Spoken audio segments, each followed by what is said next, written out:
Hello everyone, and welcome to today's webinar where we will be unveiling 2 new SOAR tools on the topic of collaborating with SSA and DDS. Today's webinar,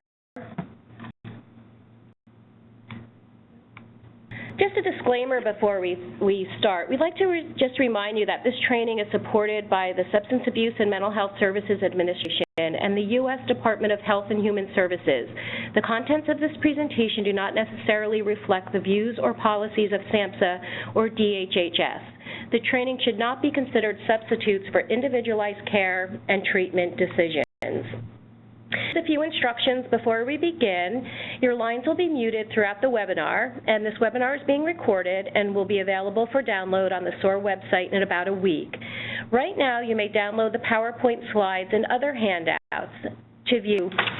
If you just click the top left File button, and then you'll see Save, and then you can click that on, or you can also go to the SOAR website to download the materials. You receive a brief evaluation at the conclusion of the webinar that we ask you to complete. And finally, we will save all questions until the end of the presentation, and we'll review instructions for asking questions via the Q&A section at the website. But we'll talk to you about how to answer questions again at the end. Some learning objectives for today. So it's our intention that by the end of this webinar, you will better understand why collaborations with SSA and DDS are key to becoming a successful SOAR program, and how you can get there as well. Also, what are the most effective strategies to build strong collaborations with SSA and DDS, and how to use these new tools to begin your conversation with SSA and DDS representatives.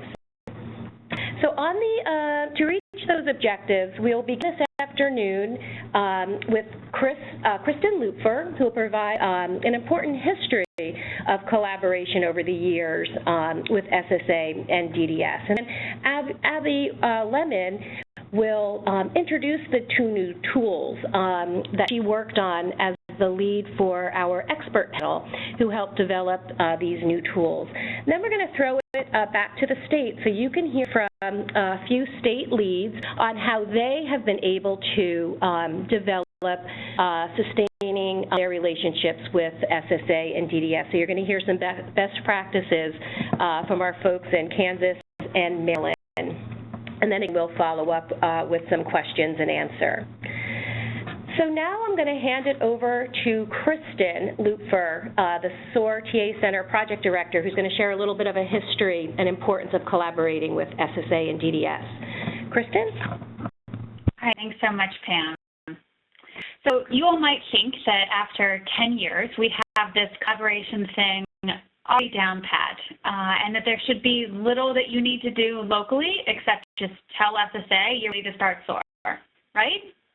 If only there was an easy button like that. Since SOAR started in 2005, SOAR TA Center staff and our state and local SOAR leaders have worked very hard to develop relationships at SSA. And our collective work over the years has resulted in collaborations with SOAR being encouraged by staff at SSA headquarters in Baltimore, in the 10 regional offices, all the way down to local SSA field offices. We have really wonderful contacts who are passionate about their work serving the public, recognize how important it is to serve this vulnerable population of individuals who are experiencing at risk of homelessness. And they recognize the impact that access to SSA disability benefits have on individual lives. Extremely grateful for the commitment of SSA staff and employees and their dedication to service. So although we've established these really strong and beneficial collaborations at many levels within SSA structure, there is still work to be done on the local level. So SSA's administrative style encourages local field office autonomy, which can be really nice, of course, as long as the rules are being followed. And some regions have adopted a SOAR process for all of the states in their region, and there are some state area offices that have similarly done so. But there are also some regions and areas that have chosen to let their district or local field offices work out their own collaborative plans with local providers that would best suit the needs of the local areas. This is because the collaborative needs between providers and a field office in an urban center and a field office that covers a large rural geographic area are going to be vastly different. We know that actual on-the-ground collaboration with SOAR really only happens with the local field office buy-in. Ultimately, it has to be a part of the recipe. SSA has over 54,000 employees serving in more than 1,500 offices across the country and around the world, plus 16,000 state employees making the disability determinations. And so just because we have a relationship and buy-in with someone at SSA doesn't mean that we have it everywhere we need it. We want to note that collaboration with SSA and DDS is almost never in writing. Local and state SOAR processes are often outlined on paper and agreed upon, but this is kind of in an informal manner in most cases. So because of all of this, these collaborations, they really require careful, frequent communication, care, and maintenance, meaning you can't just set it up and walk away. You've got to, keep constant communication and make sure that everyone is still on the same page, especially when we have, turnover in staff, new people joining the effort, and all that wonderful stuff. So much of this will depend on you. And because we're depending on you, we want to support you in your efforts. And so we've created some tools that we're going to be talking about this afternoon that will help you in these efforts. So I'm going to turn it over to Abigail Lemon, who will walk you through the new tools and how you can use them locally. All right, thank you, Kristen. Okay, so we are very excited to be introducing two new tools that will help you with your collaborations with SSA and DDS, and more in general, just getting SSA and DDS to become more familiar with SOAR in your local area. So these two new documents were a result of the SOAR Expert Panel work group, and this work group was combined of SOAR TA Center staff, representatives from the local and regional Social Security offices, as well as DDS representatives, local and state team leads, and subject matter experts from across the country. So voila, here they are. The first is a how to contact SSA decision tree. So this document will be really beneficial for case managers who are on the ground and looking to submit applications to the Social Security Administration. This will also be a great tool for state team leads and local leads to distribute to their SOAR communities, especially those that are either working on building a relationship with SSA or don't have a strong relationship yet. And we're going to drill down each of these two documents in a couple minutes. And then the second document is the Guide to Collaborating with the Social Security Administration and Disability Determination Services. And the purpose of this guide is to grow successful collaborations with SSA and DDS by identifying strategies that can help to grow this SOAR initiative. So with each of these strategies that we've identified, we will focus on how this strategy benefits the Social Security Administration, how it benefits SOAR case managers, and how successful communities have been able to implement these strategies. So it'll be really helpful when you're going to your local office and getting ready to build these collaborations to say, here's how it'll benefit you, SSA, here's how it'll benefit us, it'll be mutually beneficial, and then here are some examples of how it has worked. So overall, it'll be a great conversation starter. Okay, so let's take a look at the how to connect with SSA decision tree. So again, this is really going to be geared towards case managers or those who are submitting applications in the community. So you've worked really hard on your case, you have the completed application packet, and you're ready to go and you're ready to submit to SSA. So the first thing that you're going to want to do is connect with your local lead or your state team lead and ask if the area has an established SOAR process. So how do you do this? How do you find out if there's an established SOAR process and who your local leads are? So what you're going to do is you can visit our website and go to the directory. This is located right on our homepage. It's a tab that says SOAR in your state. And once you go onto this, you'll see a map of the United States. This is clickable. You just go ahead and click your state, And what will come up is the state, the name of the state, and then the list of the state team leads as well as the local leads. So we've selected the state of Kansas because we will be hearing from them soon. But they also they are one of the states that has a SOAR certification process. So when you go to each of the state's pages, you can look under documents, and there you'll be able to see if the state has a certification process or specific SSA and DDS contacts that you can reach out to. So we want to make sure that we are connected, that we're not just islands doing SOAR. We want to be connected with our state team leads and our local leads. And if our state has a process that is specific, we're going to go ahead and follow that. So kind of going down the left-hand side of the decision tree. So once you've contacted your local and or state team leads and you find out that yes, your community does have a SOAR process and or they have SSA contacts, you're going to follow that SOAR process and you're going to submit your submit your application to the local office.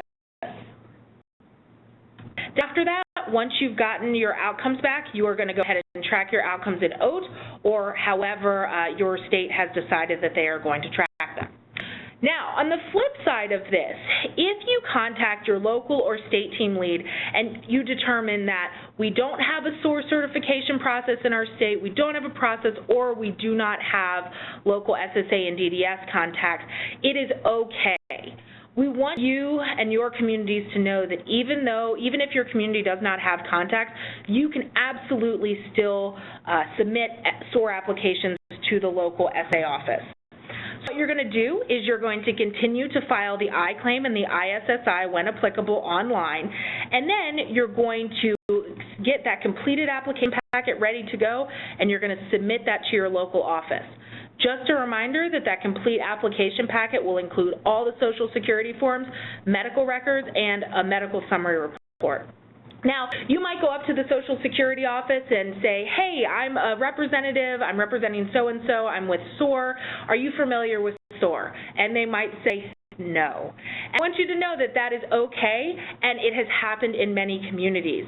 A quick antidote for you from the local region that we were in here in Albany, New York. So for the first couple SOAR applications I did, every time I would go in enthusiastically to the local office and say, I'm ready to submit my application packet, are you familiar with SOAR? I would say almost every time for those first couple applications, they would say, no, we're not really sure what SOAR is. And I would say, that's okay. It's a completed application packet. Here's what's included with this, and I'm just going to give this to you to process. And they would always take it, and they would be really happy with it. After about 2 or 3 applications, I went into the office to submit another application, and I said, hey, I'm Abigail Lemon. I'm with SOAR. Are you familiar with the process? And the representative said, yes, we are, and we love SOAR applications. So sometimes it just takes getting to know the office and building those relationships and really showing them the great work that you're able to do before they begin to recognize the process. Again, even if you don't have SOAR contacts in your area, don't be afraid to still submit SOAR applications and work to build those. And so then if you are interested in helping to build collaborations with SSA in your area, you can see we have a yes and a not right now. So if you're in that not right now category, totally fine. Just keep on filing applications using the SOAR process. But if you are, please feel free to reach out to your SOAR TA Center liaison, and we'll be able to help you get connected. All right, so that is the SSA decision tree. Up we have the guide to collaborating with the Social Security Administration and Disability Determination Services. Now, we mentioned before that the overall goal of this document is to provide you with a number of strategies. There are approximately 6 strategies when talking with SSA, and then there are 5 strategies when trying to collaborate with DDS. And again, the overall goal is to say, this is the strategy we would like to implement, this is how it benefits SSA, this is how it benefits the case manager, and here are some examples. So some of the examples, or some of the strategies that we talk about in here, again, they're very comprehensive and wide-ranging, but a couple are to identify a specific liaison at SSA, to have Social Security attend your community planning meetings and really be a part of the SOAR initiative, flagging SOAR claims, so they're definitely flagged as both homeless and as SOAR, and establishing pre-release agreements. Again, this is kind of a brief sampling of it, and we really hope that you'll take some time to review these. Now, before we wrap it up, one quick example. Now, I mentioned to you previously in my little story that the Social Security Administration in Albany didn't really know what SOAR was when they first started out, but that quickly changed when they realized how beneficial and how great these applications were. And once they started to see more and more of them, I reached out to the manager of that office and the homeless liaison, and I reached out to her and said, hey, this is what SOAR is. We'd really appreciate it if you could put a special handling flag on each of the cases to indicate that they are both homeless and that they are SOAR applications. She agreed to this, and it's been working really well ever since. And the main reason that we want to do this is that it benefits Social Security because it very clearly indicates to them that this is a homeless application, which will allow it to move more quickly. It also lets Social Security know that this is a SOAR application, which means that it is a complete application packet. They know what they're getting, and they know what to expect from both the application and the SOAR case manager. Now, it benefits the SOAR case manager because it ensures that applications are processed in a timely manner. We know that if we do the complete SOAR application process, our applications are going to move much more quickly than they would with a traditional process. It also ensures that we will have communication with the specific claims representatives at SSA or the specific examiners at DDS regarding this claim. So this is huge. By indicating that it's SOAR, we really want to be able to communicate regularly with SSA and DDS.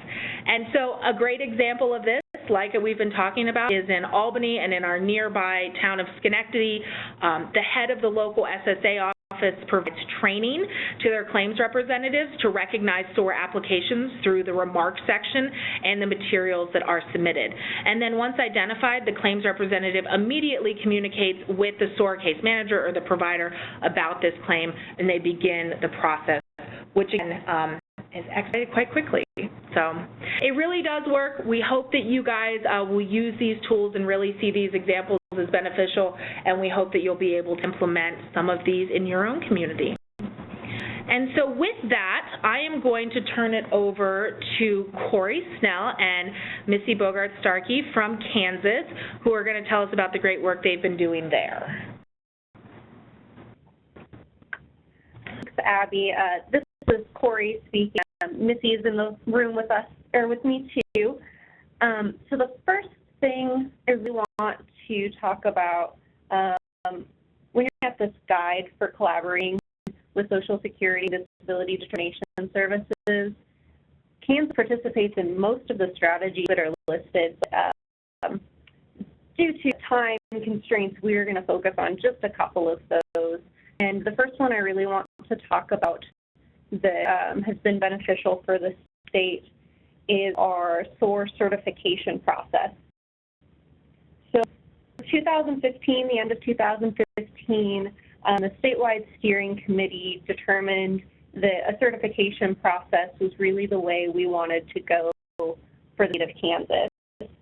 So through this, it gives a sense of accountability and clear communication, because SSA and DDS know that our SOAR certified workers are meeting the standards that we all decided on. And it also gives us a way to know everyone who's practicing SOAR in the state, to communicate back and forth between agencies and SOAR workers, and to contact people when A is necessary or when we've really identified a strong leader in the community. We do certification around this time every year. We use the outcomes request to also recertify. One of the certification criteria is using OAT and reporting outcomes. So we reuse this July-August time to gather all of the certification information and update contact information. And so updating that certified list every time someone is newly trained in the state. So obtain this list in a sheet for myself that I distribute to local Social Security offices, our statewide Social Security Liaison, our DVF Liaison, as well as some other agencies that play a part in SOAR through Kansas Medicaid process that I won't get into on this call. Along that spreadsheet, we also use all of the identified workers in a newsletter mailing list. We can send out news flashes and the requests for data in a really streamlined manner. So if anyone is interested, it's really just following SOAR to the model. We've sure everyone who's newly trained is using the SOAR online course. We allow for people who participated in the previous in-person training to maintain certification if they were using the SOAR process. You can submit in SOAR OAT as well as respond to the yearly data request. Utilize all the SOAR critical components. To follow the SOAR application process, either exactly outlined from the SOAR website, or if there is a slightly different strategy for the local agencies, we prefer that method be used. We really want the local offices to be a part in a collaborative plan. As I was saying earlier, rural versus urban sites operate very differently. So in Kansas, we have some more urban, very, very busy Social Security offices. They operate very differently than our small offices with 4 claims reps. So we work to make sure that each office gets a say in how their process is going to run. Some very individualized plans for sure at some of the offices. The only other 2 criteria is that we need people to complete at least 2 SOAR applications a year, and we have some very rural sites that need to practice SOAR quite as often as other sites. So that standard of 2 as kind of a low grasp, but at least everyone is practicing on a regular basis. Able to participate in continuing education opportunity a year. So that can be a SOAR webinar. We might have some Kansas folks on this webinar.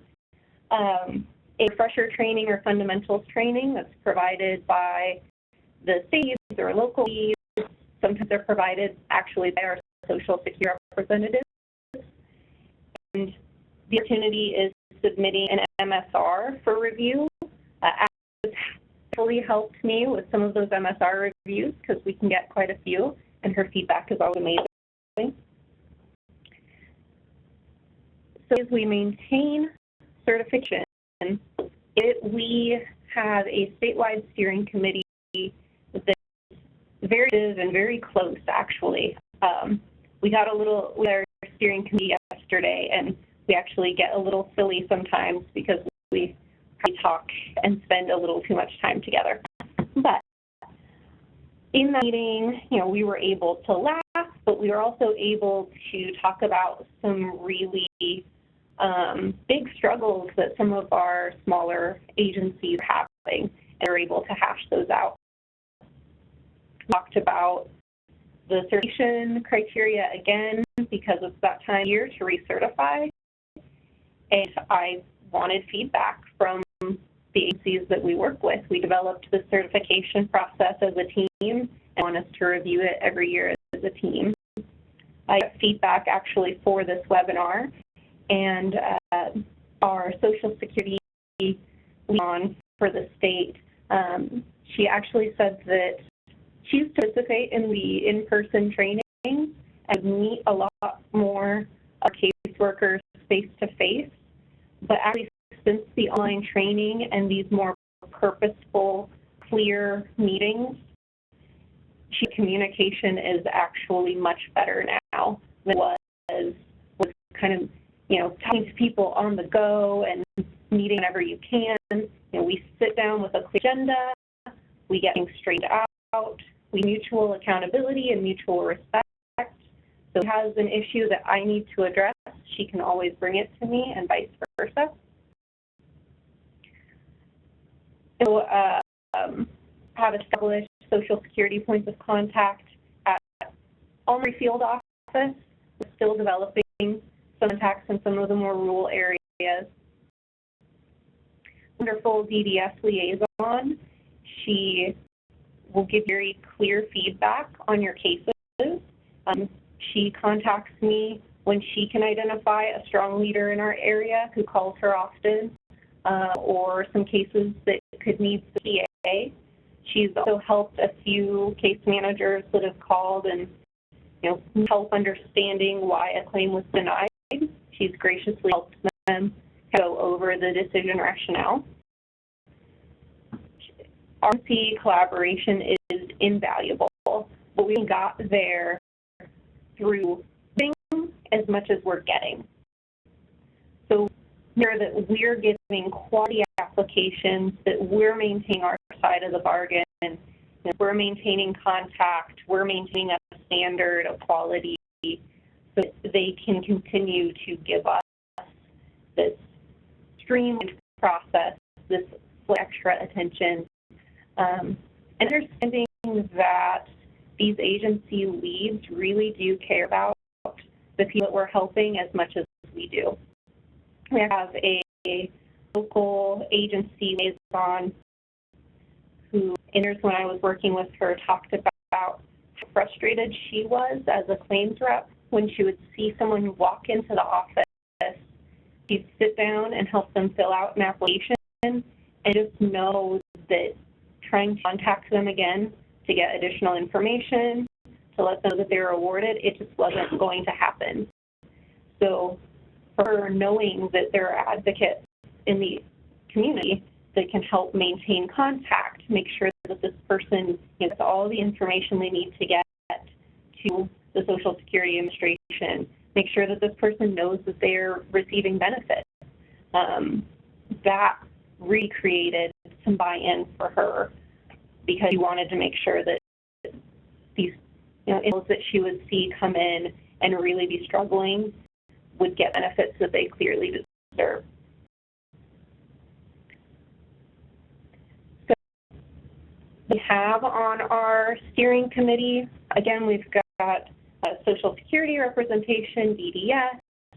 We also have the Kansas Department of Corrections on statewide steering committee, and through that collaboration, one of the strategies on the guide is the pre-release process. In our agencies, we have a very strong connection with DOC, and we're actually talking about a newly trained SOAR worker who got an approval in 41 days. And that was only possible through good training, hard work from that case manager, and the very strong pre-release program developed. We actually have in the room one of the developers of this pre-release project that I will let her take over. Thank you. So, hello, my name is Melissa Bogart-Starkey, and I am with Kansas Department for Aging and Disability Services.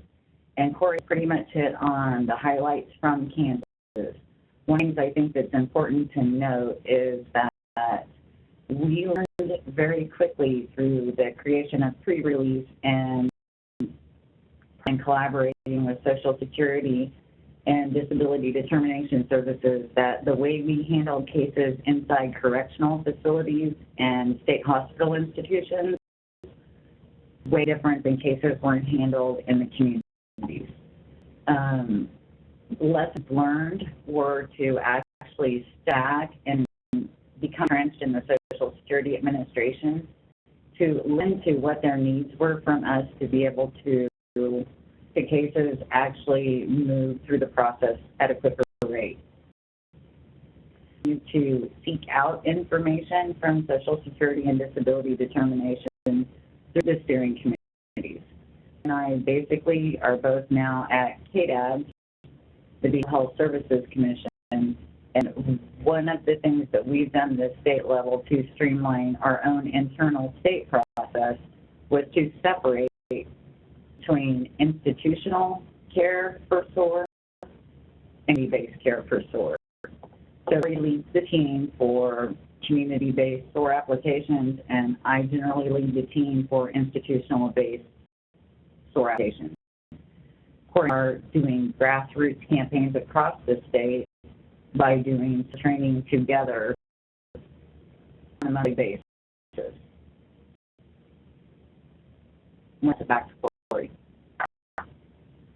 All right. So I do want to reiterate what we've already been talking about on this webinar, that clear and respectful communication is really the key for developing these collaborative process. I mean, we all want the same thing. We want to help people who are entitled to their benefits to get benefits and to have a high quality of life. So understanding that, even at times when things become frustrating, I'm 100 degrees in Kansas right now, people are hot, people are irritable, but knowing when you walk in that office to treat everyone you meet with respect, we can get this process accomplished. So we focus at a statewide level to build these statewide strong rapport, but on an individual level, the case managers still need to show face at the local office, understand, the best way to communicate with their claims reps, get to know them, understand their workflow. We have one Social Security liaison that's a very specific method of communication. You email him, can you talk? And he will pull up that email and he will call you back as fast as possible, but directly calling him just doesn't work because of his high workload. Understanding that that is his method, and he is a hard worker who wants to call you back, so just follow his preferred method. It's the best way to talk. So if Em can take from this, we can all build collaborative process. It doesn't take state workers or who lead big agencies. Each individual case manager can build much stronger relationships with people than some of us stuck in our offices can build. I am going to turn it back over to our presenters to talk about how Maryland is going.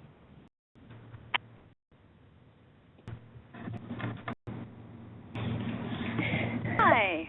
So,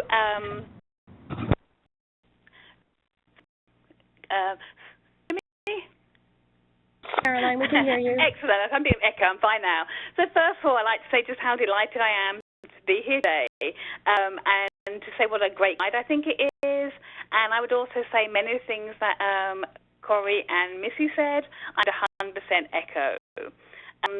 Today we're particularly talking about our partnership with DDS, and I really will say I think that has been instrumental in the growth and success of SOAR with Maryland, and very happy to share some of those things as we go on.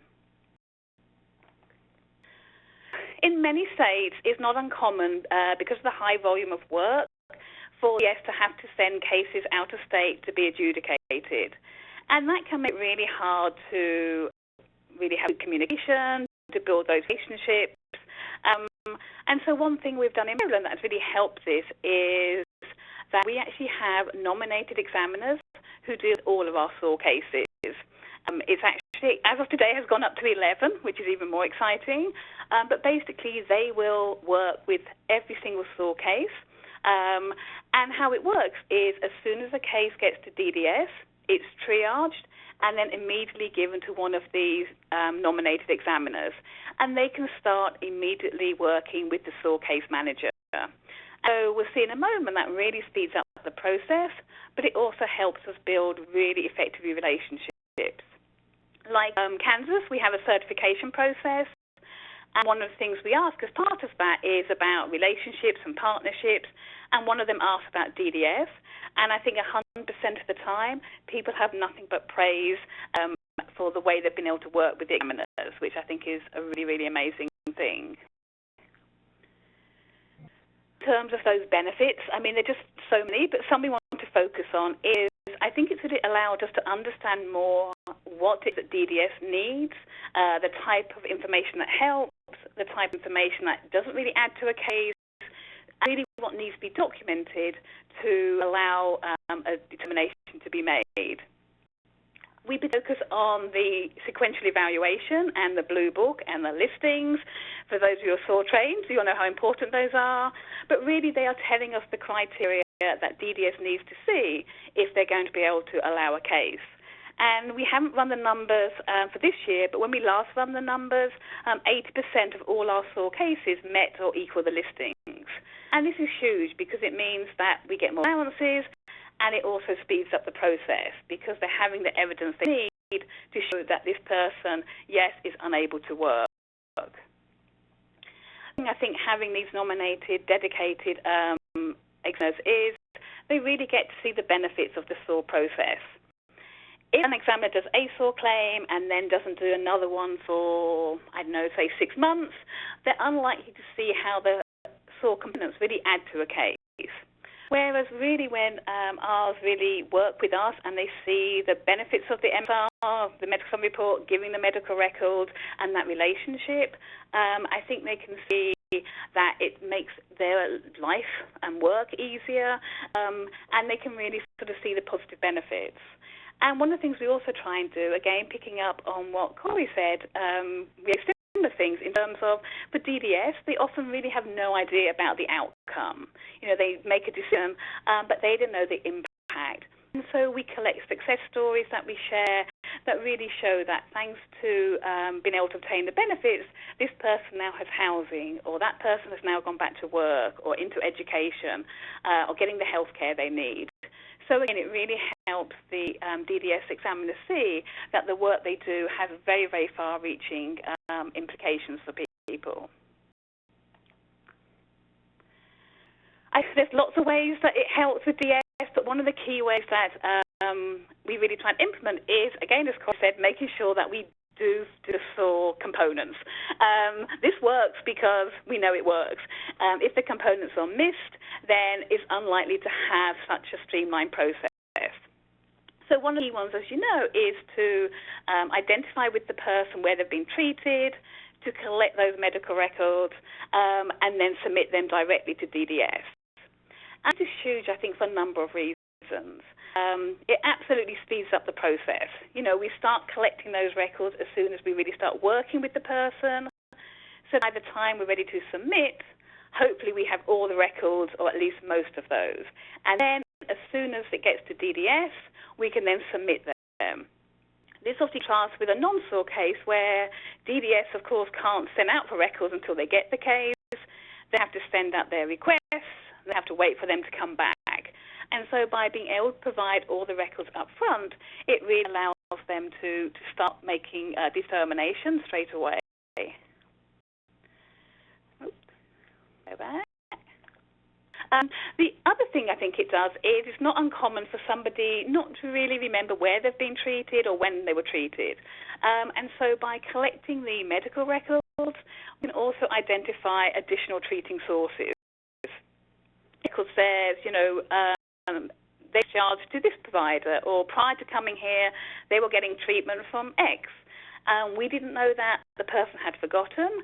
Now we know it. We can reach out to those providers and collect those additional records if needed. One of the things I really like about getting the records is it really helps us write a very comprehensive medical summary report, or MSR. Not only do you know where the person's been treated, but more importantly, it allows you to connect the dots and to add context. So it may be, for example, that somebody, their records say they were treated this day, and then there's no medical treatment for another year. Now, maybe it's because they didn't need that treatment in between, but often the case, the person was homeless, they were living on the streets, they didn't have access to health care, and that treatment would have been very beneficial. They weren't able to get it. So it really helped DDS understand that the reason the gap is because they were unable to engage in that treatment. It can really help, I think, speak to the functional impairments that DDS needs to see in order to make a positive determination. So medical records will often say something like, missed appointment, missed appointment, missed appointment. But that doesn't really tell you what was going on. And maybe it was because the person has such anxiety, they can't be around other people and find being on a bus just not possible, and so they don't go to the appointments. Maybe actually they were reminded, and then the day of the appointment reminded again, and they still forgot to attend. Those scenarios would really help speak to the functional impairments. So rather than just a medical record that just says very bluntly, missed appointment, we can add the context so that DDS really gets a sense of the whole picture and what's been going on for the individual during that time. But often in a community, we have a provider that really is providing a lot of the treatment. And that's really helpful because over time, we can really begin to establish relationships and help them understand why the medical records are important, how DDS uses them. And that means that it's less likely that our requests for those records will be ignored or delayed. Sometimes it might be that a particular provider isn't being responsive, and we try and use our local work groups to really, does anyone know that person? Do they have a relationship? And often someone will say, oh, yeah, I know Dr. X, let me call them, explain why records are important and make the process work. So again, the partnerships with the local community all allow us to develop those partnerships with clinics and providers.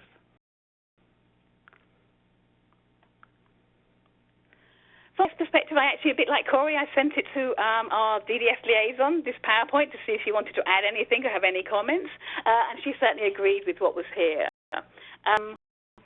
One was, by collecting those medical records and then getting the barcode from DDS, it allows us to send the records straight to the applicant's electronic file, which means that DDS has all that documentation, it's in an orderly fashion, which means then again can make more quick and hopefully more informed decisions. So that's a really important part. It also allows for really more comprehensive applications, so hopefully there won't be a need for consultative examinations. And we'll talk more about that just in a second. Because of partnership, DDS can really sort of highlight maybe where additional information is needed. So it might be, we read something about this part, and then with the conversation, maybe the case manager can say, actually, our in-house agency could do that evaluation, or I can get that additional assessment over here. So again, it's not in a vacuum, it's really looking at what can we do to give the information that's needed. And sometimes, despite our relationships, we may struggle to get those medical records. And it may be that DDS has an ongoing relationship, maybe a state prison or the VA or whatever. And so it makes sense for them to try and get that information. And sometimes, too, I think, particularly if it's out of state and the agency doesn't know about SOAR, DDS might seem more legitimate when they ask for the records. But what's important is the case manager and the examiner really talk together and come up with a plan and a strategy to sort of say, how can we get these records? And actually, are they really needed? Sometimes they say, we have enough information, don't worry about trying to get that particular record. We have enough to make a determination with what we have. So in consultative examinations or CE, as we know, there are times where DDS doesn't have sufficient information to make a decision, and so they will schedule an examination or a consultative examination.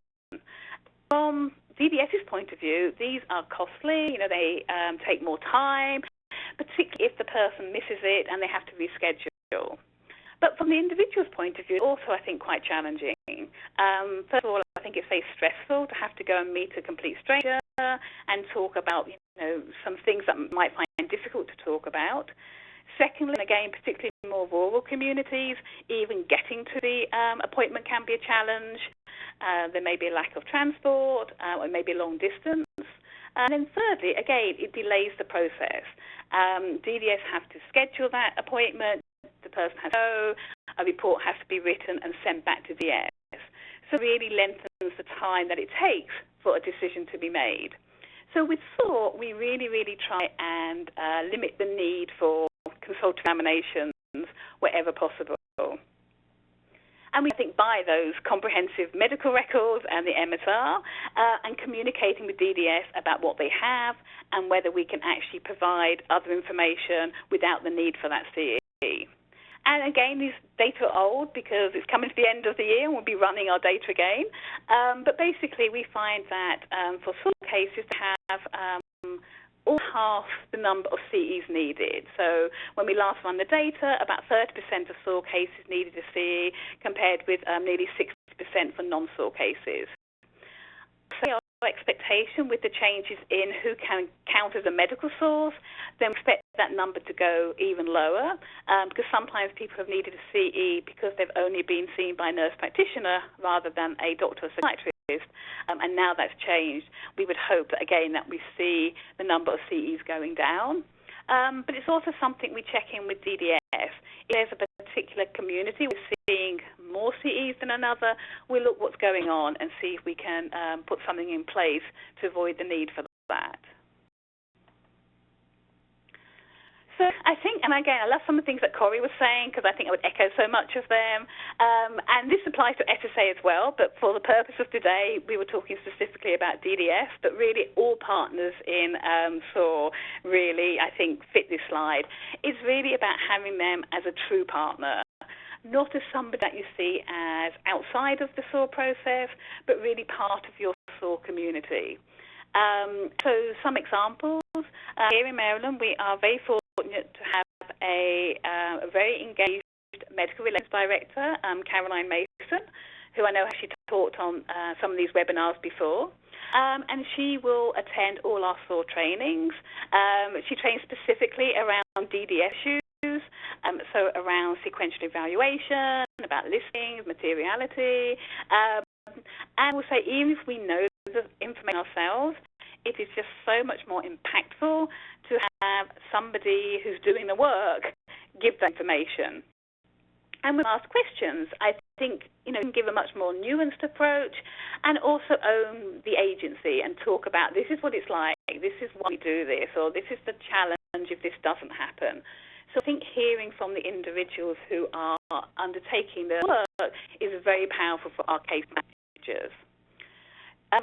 We've done, I think, 4 annual SOAR conferences now, and at each one we have had representatives from DDS, again, sharing their experiences, networking, and again, really putting that human face, because I think, unlike SSA, where case managers will often have met representatives, for our DDS is very much behind the scenes.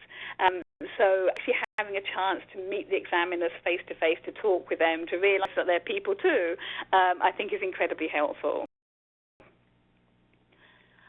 And just be also very clear about the need to maintain quality because DDS is expediting these cases and we want to ensure that we are submitting high-quality applications. We also keep a list of everyone who's been SOAR trained and that we submit that to SSA and DDS, and DDS will then contact us if they get a case and the person isn't on that list. And it's an oversight, maybe the person's changed their name and it hasn't been updated, but we have had cases where people have heard about SOAR and they've written SOAR on an application and just submitted it, hopefully thinking, I think that, if it's SOAR, it will be approved. None of the SOAR components, just write SOAR on it. And as we know, sadly, if it was that simple, we wouldn't need these webinars. So that can really help maintain the quality of the applications. And so picking up from what Corey said, it is about being respectful. It is about maintaining relationships.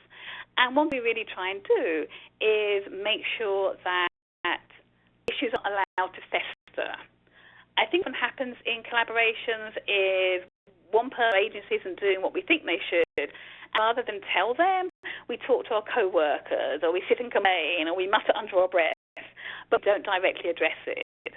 And the one thing that's really worked is very open and honest communication. So the liaison will contact me if maybe somebody isn't following the SOAR process. Maybe they are not submitting the records of the SR. Maybe it's a case that the examiner is trying to get hold of somebody and try, and the case manager doesn't respond. So I think, then we really try and address the problem and nip it in the bud. I think that's really important for the integrity of the program, because if people don't follow the process, it undermines really what we're trying to achieve, and there's a danger that it will impact the work of other case managers. So really try and deal with problems as soon as they occur. In training, we really make it clear to case managers, we know that you're very busy, you're not sitting at your desk, you're out and out, but please prioritize the communication with DDS. If they leave you a message, get back to them. They don't expect you to be there, but they do expect you to return those calls, even if there's some telephone tag going on, but maintain that communication. That too, we also stress, just be honest and be clear. If you promise something, follow up. So it may be, a case manager say, I would get the MSR to you on Friday. Friday comes and it turns out that the psychiatrist who was going to sign has gone sick. DDS know that. What they can see is a promise was made and nothing's not there. So we encourage the case manager to contact DDS and say, I'm really sorry, it won't be Friday because of this, it will not be next Friday.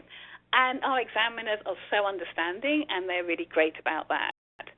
So it is about realizing it's that communication piece that makes a big difference to the ongoing relationship. So we've also set it up that our DDS examiners and case managers talk directly to one another about a case.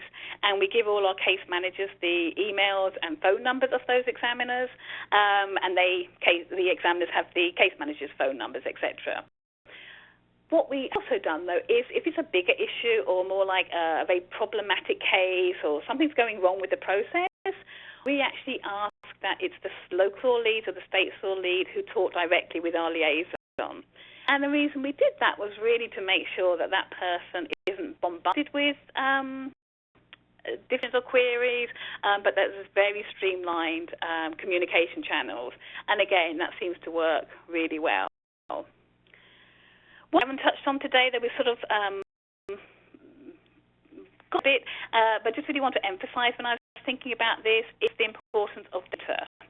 Just saw before I came onto the webinar that it's National Outcome Times again, and I have to say, one of the things we really love is collecting data here, because it really allows us to show the value of SOAR.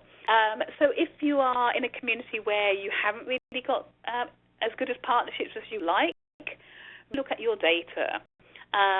It's so much more powerful when you can go to DDS, for example, and say, normally approval maybe 30%. We know our population is a lot lower than even that, but with SOAR, we're achieving an 85% approval rate. We can talk about the consultative examinations, there. We can talk about technical denials. They are not because I'm communicating with the client and with DDS, and so we have those channels of communication. So I think the more that we collect data, the more that we can show community partners about the value of what we're doing. And really echo what Corey said, SSA and DDS, they want to work, they want the system to work well, but they need to have the information to make that happen. And so through data, that really can help them see value, but then it really does come back to that communication. Really seeing, as I say, to go back to the top of our slide, that DDS and SSA and all the other providers involved, we need to have a true partnership rather than something where we are in competition or really seeing them as the other. I think the whole community is what makes this work, and communication is the bedrock of that. So with that, I will pass it back, and thanks again for giving me the time to talk about something which I think is such an important topic. Caroline, thank you so much for that wonderful presentation, and also reminding participants on the webinar that it is time to collect outcomes for 2017.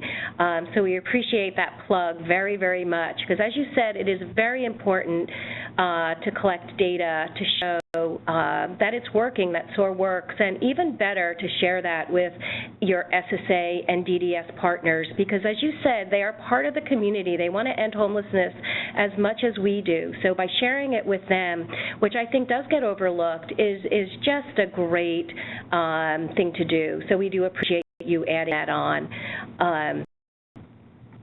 Just want to now open it up for questions. As you can see, the Q&A box has been opened, and we have been receiving quite a few questions, which are really, really great. Again, if we don't get to your question, we will make sure to get that to one of our panelists so that they can answer it offline and get a response back to you.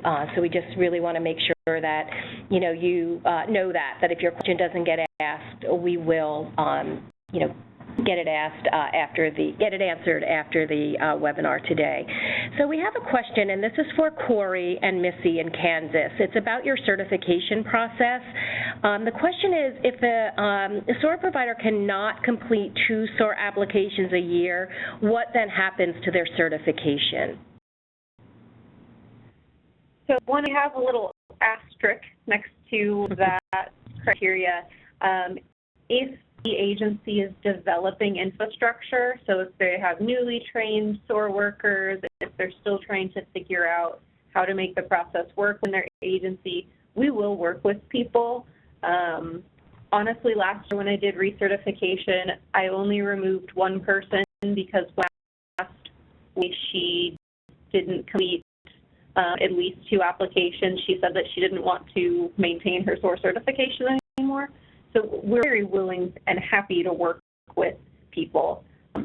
Over the years, if we start to learn more that the effort for building the infrastructure isn't really going in, then we'll continue to look at that. But if the section is not meant to be punitive in any way, it's just so we can maintain good quality applications for everyone involved.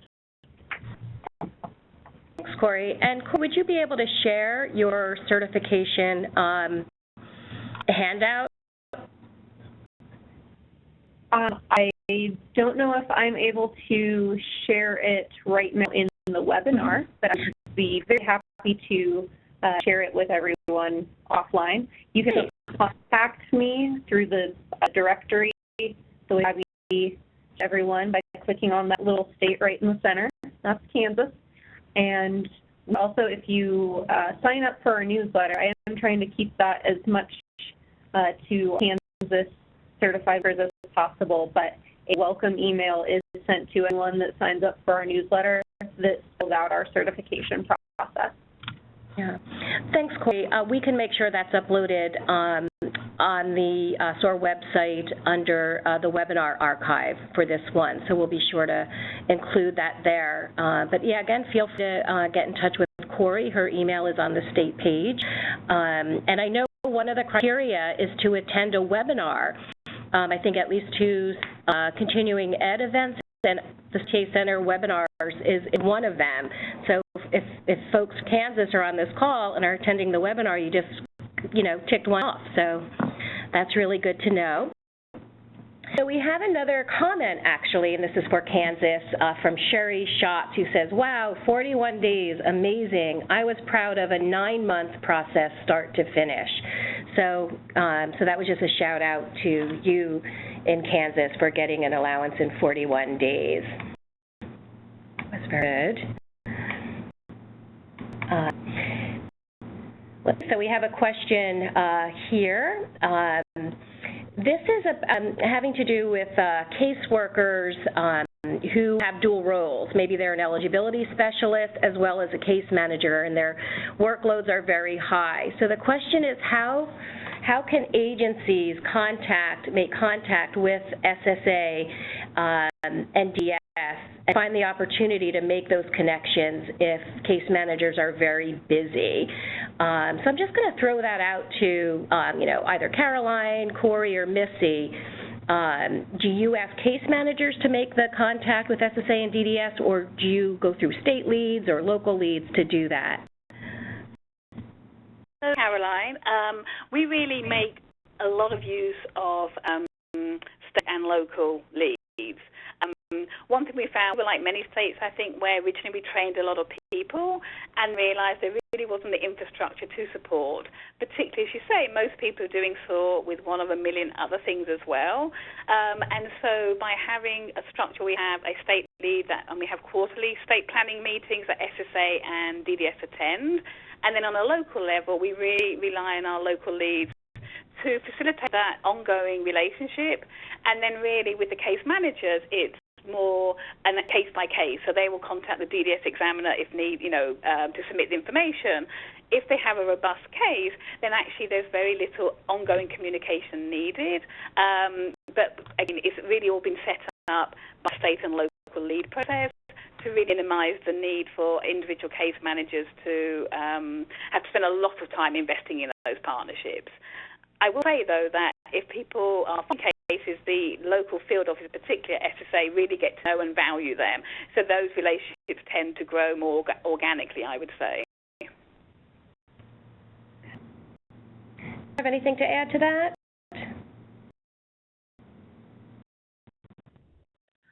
Caroline hit it right on the nose.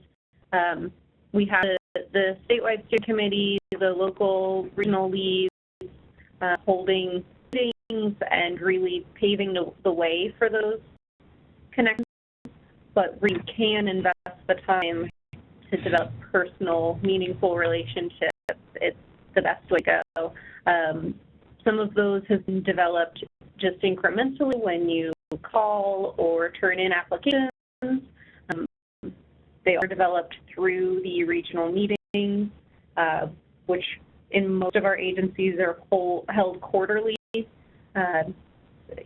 At least 4 times a year you're getting to meet the people that are handling your applications, and really there's some sort of baked good involved that helps with that process. Well, thanks. I think those are really good suggestions, and I guess there's no substitute for putting a face to a name. So if the caseworkers can find that time to meet their SSA liaison or point of contact in their local office, then I think that's great. But if not, make sure that your local area does have a SOAR process in place, or your SSA folks are meeting, with the local leadership team periodically. So we have another question, and again, this could be for any of our panelists. Do you have any suggestions for when we have trouble getting in touch with the DS examiner assigned to our SOAR cases? We have had some cases where we leave numerous messages with the assigned DDS examiner and not get called back. So you both did address this to some extent, but what do you do when that becomes an issue? How about Corey? We actually talked about this yesterday in our steering committee meeting. Our DDS liaison, so our one main contact at DDS, will happily help pave those communications between individual examiners if need be. Sometimes it's as simple as, a medical emergency came up for that person. We're all human, and they didn't have their out-of-office email set up, but our DS liaison can also, give information on the case by looking up the case if need be, and try to work things out on a person-to-person basis. But our DS liaison is really the best way if you're having issues. Contacting the examiner, maintaining clear communication, or something to be true, like accessing the barcodes so that we can send in records. There are times when I was a caseworker, I would told that those barcode codes couldn't be sent out, and really that's just a training issue that our DDS liaison was able to address because I took it to her. Thanks. Caroline, do you have anything to add to that question? No, only as Corey said earlier, I mean, I think it is, when you hear these concerns, is really addressing them straight away and really looking at what's going on. But I think that's important. And so, again, using the DVF Liaison has been the thing that's really worked for us. But also, I think it's not ignoring it and thinking, oh, it's okay. Because I think when people get frustrated, I mean, SOAR is a complicated process and it does take time. And I think particularly if someone's new to SOAR, you really want them to have a good experience. And so if they're not, if they feel that they're not getting that response, if we don't intervene, then I think the chances of them continuing with SOAR is lessened.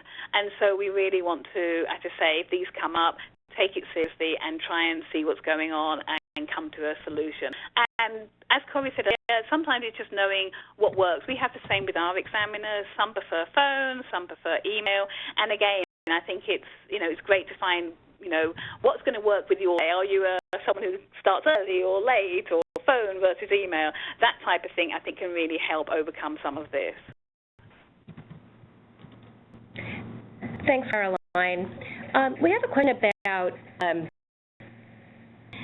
how you were able to establish dedicated SOAR units at DS to review your cases, and whether or not your DDS director or professional relations officer would be able to contact another state's counterpart about establishing that, because this one particular state is seeing more SOAR applications come through, maybe 50 a year. How do you approach DDS to get the ball rolling with establishing a dedicated unit? Because it sounds like both Kansas and Maryland do have these dedicated units.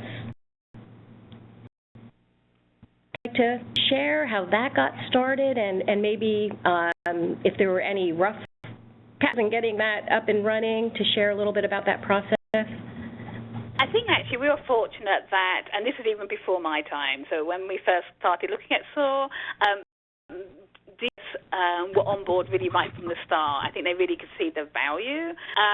And so once we started doing cases, we could really then start having that conversation. So we were lucky that we already had a positive beginning. But I do think having that volume, really the things I talked about, how it helps DDS to have, because we find is, occasionally somebody will use SOAR principles for a case that isn't actually a SOAR case, and that examiner may have no idea what they're looking at with the MSR.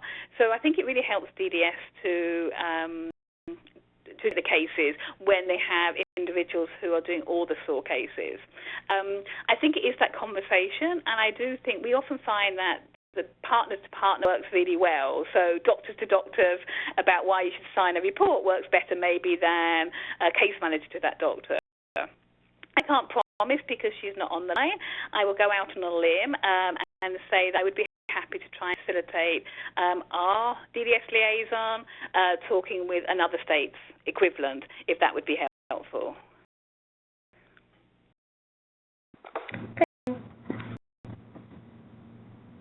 Here's a question that I think would be great to get your response for, and it sounds like you've heard some tips on this type of question, but how do you work with an overwhelmed SA office that handles the SOAR applications? And speaking again to that, and this goes to why you are not seeing a representative from SSA or DDS on this call today, due to their workloads and, office closings for a half day on Wednesday and vacations. We don't have an SSA or DDS rep, which is why you heard from Corey and Caroline to get the perspective from their SA and DDS offices to see that they really value SOAR. And I just want to, and I'm sure that the Social Security offices in both Maryland and Kansas are very overwhelmed and very busy. How do you present the case that SOAR can really help with that situation in helping them do their work? and may feel less overwhelmed. Who would like to take that?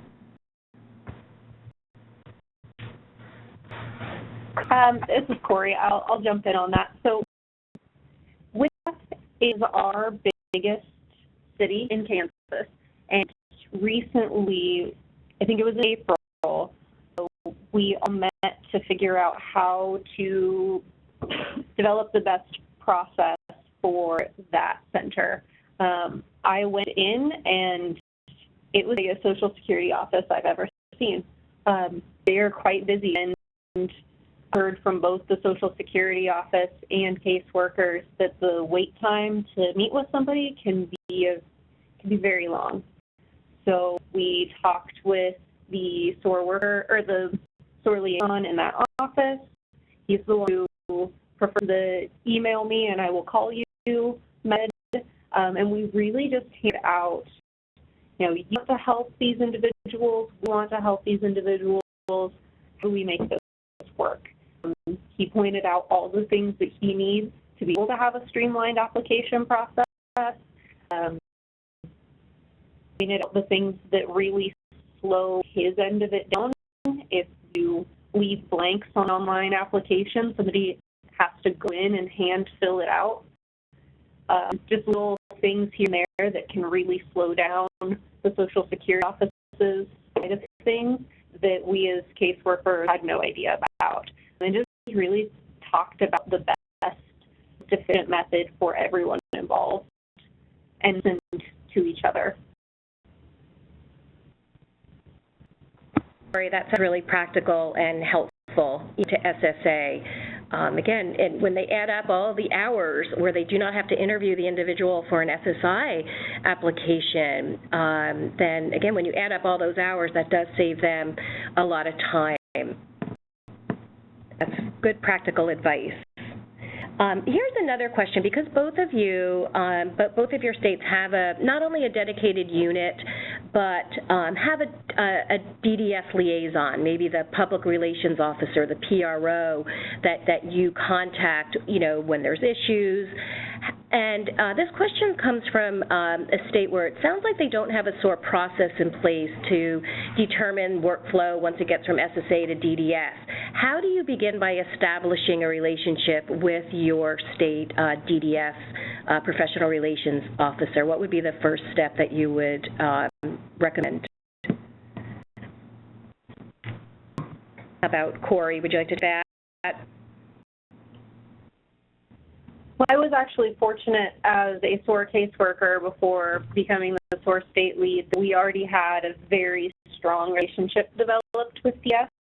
So I'm sure all of the probable DDS steps that were taken to develop that. However, during my time as a local lead, we did have a change. The DDS liaison that we were working with retired. Actually, he moved to another agency. He almost retired.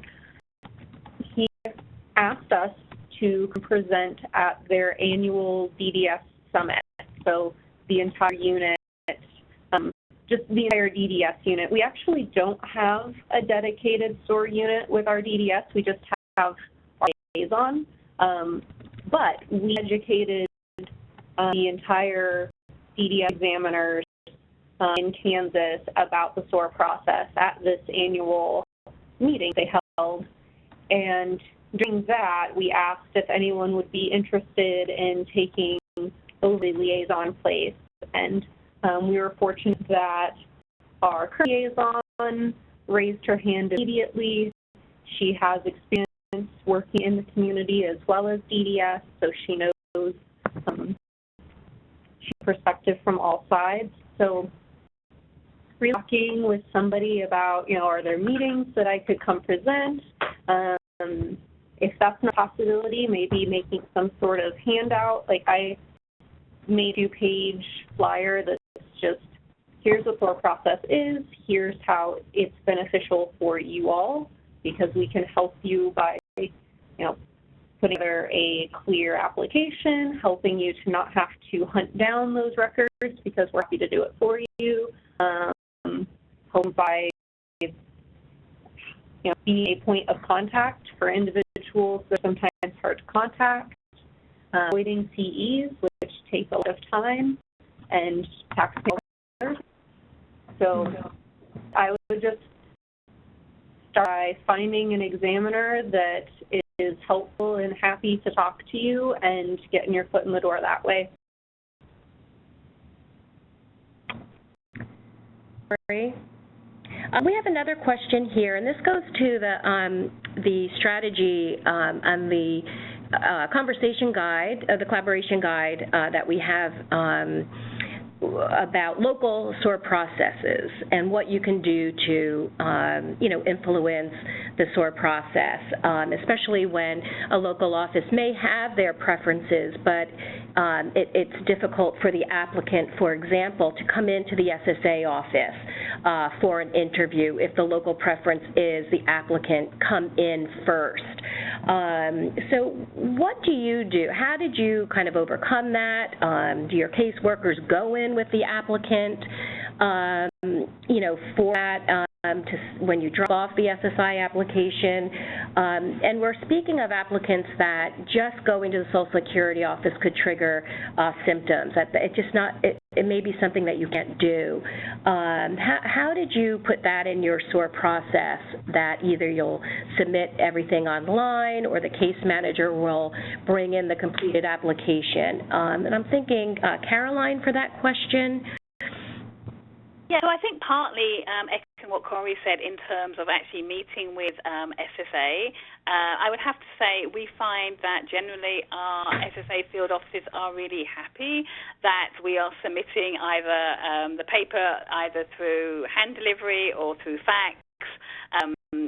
We worry about what's going to be best for them, but many of them are seriously overworked, can't, have staff shortages that they can't recruit at the moment. And so generally they are really pleased that, they don't have to have somebody having to wait for a long time who is very anxious, who is very, finds it very difficult to be an SSA and then have that interview. So certainly I think it's working with SSA, and really a lot of time it just, as Corey said, we've had that too, where we've sat down with the managers and the leads and really look at, okay, so why do you need this? Why do we need? Okay, so this is what it's for. This is the purpose. And I think when we understand the underlying purposes of different things, we can then come to a good solution as to the best way forward. I would say generally Social Security has really welcomed the idea that a well-trained case manager, and I think it does again come back to that quality of the application. If someone's coming in with a form that's half filled or filled in badly, that's even more work for SSA. So I think it goes back to the initial training and ongoing support so that SSA sees, yes, this is helping us.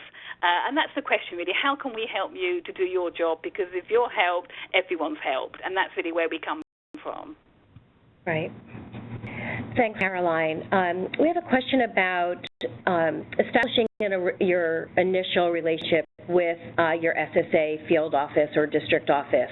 How do you get invited to the SSA field office, get invited to one of their monthly staff meetings to get folks up to speed on SOAR?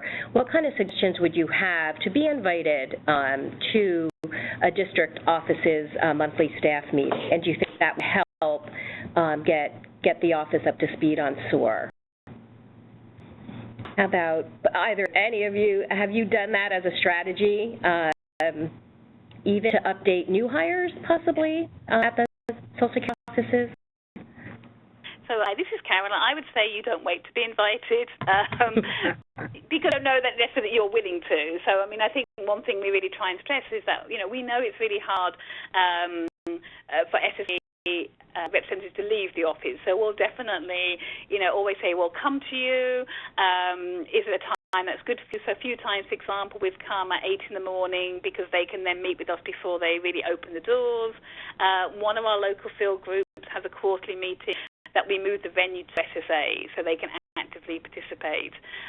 But I think it's really being present in a really friendly way. And again, it also goes back to data. Again, the more we can show this is why we're doing this and this is how it should be a win-win, I think it's more likely that SSA will be open to such conversations. Right. That's a great strategy, Caroline. How about you, Corey? Do you regularly have your local leads, or you as a state lead, you and Missy, join monthly meetings at the SSA district offices? That's never happened that I'm aware of. I really think the best strategy is what Abby laid out earlier, turning in a quality application and saying, are you familiar with SOAR? And if they say no, you consistently come in with quality applications and make them familiar with SOAR. There's some great resources on the SOAR Works website, just majors that say, here's what SOAR is, here's what's different from the typical process. There's all kinds of resources that you can share with the agency if you don't feel like your prep alone and your applications alone are demonstrating why SOAR is something that's good to invest in. And our regional meetings are usually held at Social Security offices, and it's a separate meeting that's created that our SSA liaisons attend. Their staffs don't attend. We leave it to the liaison to pass down any information that they need to know. Great, thanks, Corey. We have a question about your certification process annually. How do you contact SOAR caseworkers that their certification is coming due for recertification? How do you address that? So we use a newsletter. We use MailChimp, actually. So we send out the newsletter. The SOAR certified list, everyone who's certified is attached to this newsletter, and that is sent out with all the information that people need to let me know the certification points. I then check that to make sure that everyone that received the newsletter is actually following up on it. I do know, email boxes get full. Some people have various firewalls through their CMHCs, so follow up with emails and then follow up with calls. A lot of following up trickle down to the wire. Everyone's busy, but primarily our hope is that this newsletter will be the primary way to contact everyone about updates quarterly and recertification criteria. So I send those newsletters out very soon after each quarterly statewide steering committee meeting, so that our statewide liaisons from SSA and DDS and our other interagencies are able to give us feedback on what we need to tell all certified workers across the state. Thanks, Corey. So it looks like we're out of time. Again, I just want to thank you, Corey, Missy, and Abby for presenting today and sharing such helpful and excellent information. I think the key takeaway, if we were to pick a word, would be communication. You really can't go anywhere without having good communication, and again, that is established in your local SOAR processes, and again, sustaining that, again, is showing that you're submitting quality SOAR applications, and you can do that through sharing the data. Get to those meetings, whether they're your own monthly steering committee meetings or barging in on the SSA staff meetings, or even at DDS, and showing those results there. I think that that would be really great, and our presenters are showing that it really has helped their help sustain their program. So again, thank you so much. You will be directed to an evaluation just after you log out of the webinar, and we encourage you to complete it. It will really help guide the topics that we do for our next fiscal year. So please fill that out and let us know what topics would be of interest to you, so that we can try to get a webinar for you. So again, I just want to thank everyone for joining today, and look up those SOAR tools and utilize those great tips. And thanks again. Keep in touch and take care. Have a good night.